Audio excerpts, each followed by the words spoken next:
Hello everyone, welcome back to my channel. My name is Shivani Jha and in today's video I am going to discuss about activated sludge process.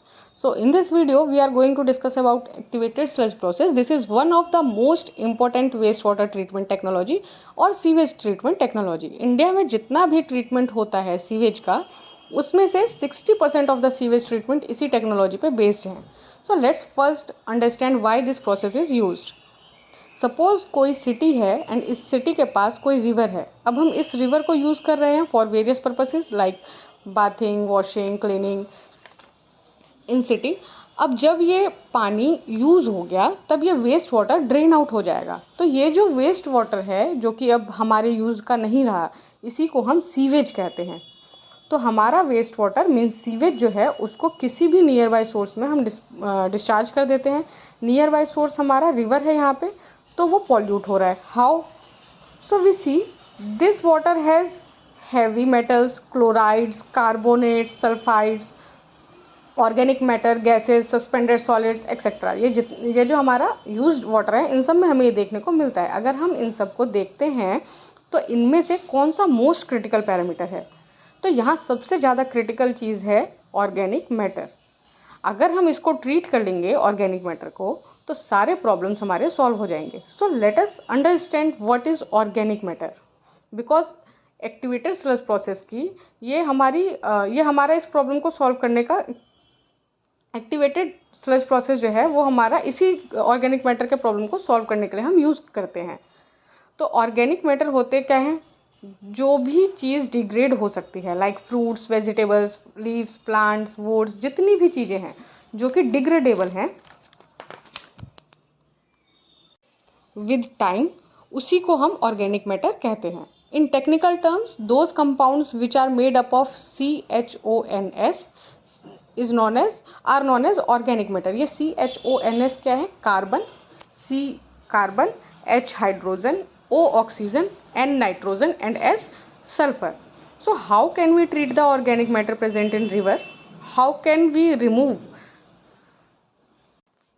सो जो microbes होते हैं, जहाँ organic matter होगा वहाँ पे microbes आएंगे ही. तो जो ऑर्गेनिक मैटर वाटर में प्रेजेंट है उनको खाने के लिए माइक्रोब्स आएंगे वहाँ, because microbes needs oxygen and organic matter. तो जब माइक्रोब्स को फूड मिल जाएगा, फूड मीन्स ऑर्गेनिक मैटर मिल जाएगा, तो वो रिप्रोड्यूस होंगे एंड पूरा ऑर्गेनिक मैटर कंज्यूम कर लेंगे. तो ये जो माइक्रोब्स रिप्रोड्यूस हो रहे हैं इन्होंने एक मास बना लिया, बहुत ज़्यादा अमाउंट में है ये माइक्रोबियल मास. तो इसी माइक्रोबियल मास को हम बायोमास कहते हैं and in technical terms we can also call it sludge. अगर हम बायोमास को देखें तो इसमें वर्ड है बायो मीन्स लिविंग ऑर्गेनिजम्स. तो लिविंग ऑर्गेनिजम्स का जो मास है उसी को हम बायोमास कह रहे हैं. ये बायोमास स्टिकी होते हैं नेचर में एंड स्टिकी होने की वजह से ये आपस में स्टिक रहते हैं, जिसकी वजह से इनकी हाई सेटलिंग कैरेक्टरिस्टिक्स होती है. तो अगर वाटर में डिस्टर्बेंस नहीं है, वाटर स्टेगनेंट है, कोई टर्बुलेंस नहीं है, तो ये बायोमास क्या करेंगे? फ्लॉक बना के नीचे सेटल हो जाते हैं and hence we can remove it. So we can use this property in activated sludge process. कैसे यूज़ करते हैं? जैसे कि अभी आप फिगर में देख रहे हैं, suppose this is our complete waste water treatment system. तो जो हमारा वेस्ट वाटर आ रहा है सिटी से उसको पहले हम पास करवाएंगे थ्रू बार स्क्रीन. इसमें लार्ज पार्टिकल्स जो हैं ये बार स्क्रीन से जब हमारा वाटर पास होगा इसमें लार्ज साइज पार्टिकल्स जो होते हैं वो रिमूव हो जाएंगे. और नाउ यहाँ से लार्ज पार्टिकल रिमूव होने के बाद प्राइमरी क्लैरिफायर में जाते हैं. प्राइमरी सेडिमेंटेशन टैंक जो है वो ग्रेविटी बेस्ड ट्रीटमेंट है. तो जो भी इनऑर्गेनिक पार्टिकल है यहाँ पे वो सेटल डाउन हो जाते हैं ग्रेविटी के through. The remaining contaminants like dissolve solid matters वगैरह जो सेटल डाउन नहीं हो पाई हैं वो सारा ऑर्गेनिक मैटर सेकेंडरी ट्रीटमेंट में जाता है which we call biological treatment. तो ये एरेशन टैंक में आ जाते हैं सारा ऑर्गेनिक मैटर. जो प्राइमरी क्लैरिफायर में सेटल नहीं हो पाए वो सब यहाँ एरेशन टैंक में आ जाएंगे.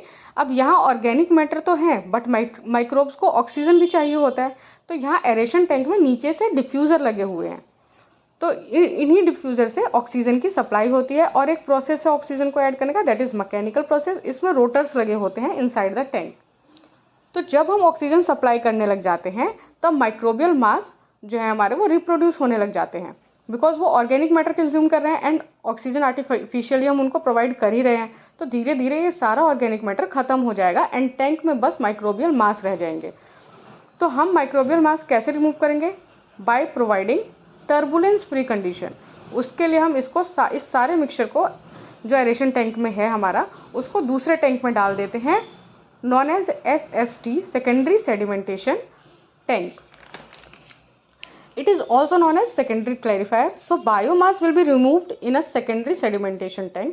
तो secondary sedimentation tank में हम velocity को 0 कर देते हैं, 0 के इक्वल कर देते हैं, बिल्कुल लो, जिसकी वजह से टर्बुलेंस ख़त्म हो जाता है एंड माइक्रोबियल मास जो है वो फ्लॉक फॉर्मेशन करते हैं and gradually and easily settle down हो जाते हैं एंड हमें क्लियर वाटर देखने को मिलता है, जैसा कि अभी आप फिगर में देख रहे होंगे. नाउ हम ये क्लीन वाटर बाहर निकाल लेते हैं एंड यही प्रोसेस रिपीट होता है, रिपीट होता रहता है. यहाँ पे food and microbes means FM ratio जो है वो ऑप्टिमम रखना होगा. The video on FM ratio is already uploaded on this channel, so you can find the link of this video in the description box. तो हमें जो clear water मिल गया था, फिर उस टैंक में बस माइक्रोबियल मास रह गए, तो हम इन्हीं माइक्रोबियल मास को फिर से वापस भेज देते हैं एरेशन टैंक में, बिकॉज ज़्यादा माइक्रोब्स होंगे तो ज़्यादा जल्दी ऑर्गेनिक मैटर ख़त्म होंगे एंड हमारा ट्रीटमेंट प्रोसेस का जो टाइम है वो भी डिक्रीज़ होगा. तो ये जो हम माइक्रोब्स मीन्स जो बायोमास या स्लज भी कह सकते हैं, इसको स्लज भी कहते हैं इसको, ये एक्टिव हैं, लाइव हैं, काम कर रहे हैं, इसी को हम एक्टिव स्लज या एक्टिव बायोमास कहते हैं एंड इसी प्रोसेस को हम एक्टिवेटेड स्लज प्रोसेस कहते हैं. ये पूरा प्रोसेस ही एक्टिवेटेड स्लज जो है टैंक में, उसी की वजह से वर्क कर रहा है. तो जो हम माइक्रोब्स वापस एरेशन टैंक में भेज रहे हैं, उसके बाद भी इस टैंक में माइक्रोब्स रह जाते हैं. तो क्या होता है कि कुछ टाइम बाद जो माइक्रोब्स को फूड एंड ऑक्सीजन नहीं मिलता है जब, तो ये आपस में ही एक दूसरे को खाना स्टार्ट कर देते हैं एंड इसी को हम टेक्निकल टर्म्स में एंडोजीनस रेस्पिरेशन कहते हैं. And in this way anaerobic decomposition will start here and because of this बहुत सारी हार्मफुल गैसेज निकलेंगी इसमें. ये जब एनारोबिक डिकम्पोजिशन स्टार्ट होगा तो यहाँ से बहुत सारी एनारोबिक हार्मफुल गैसेज निकलेंगी which will make our system less efficient. तो H2S एंड N2 गैसेज जो है will start getting released into the system. तो हम ये वॉल्व ओपन कर देते हैं एंड यहाँ से माइक्रोबियल मास बाहर आ जाते हैं and this microbial mass is sent in sludge handling units. यहाँ पे माइक्रोबियल मास को प्रॉपर्ली ट्रीट किया जाता है because these are active microbes, so we can not leave them directly on the ground.